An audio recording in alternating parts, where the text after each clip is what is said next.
Hello, hello, hello. Kay wala man tay ka date. Arita sa atong classroom mag-date.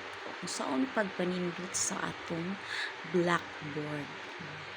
Kay nga nuhugaw na gid kay siya. Ganahan ako mabag-o siya tan-awon nga kanang murag bag-ong pintal. Bago may napapintal pero lagi kay kada adlaw ba na siya gamiton. So mahugaw gid siya.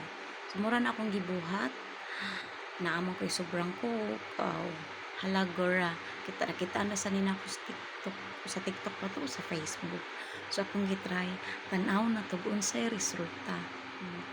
Muna trabaho sa maestra nga walay kadit. Ana na lagi sa classroom. Magsigig puyo. Manglimpyo. Magkuri-kuri. Magprint. Sa kung saan nila mabuhat sa classroom. Kaya wala man kay kadate. Nagtuwa ang mga tao paglakaw, asa man si ma'am, kanindot bag attire ni ma'am, basig mag-date, tuara, diara si ma'am, naragid si ma'am sud sa iyang classroom, di ba? Sabado, ug holiday, naragid si ma'am din. Anong resulta? Di ba? Murag bag-o. Bye!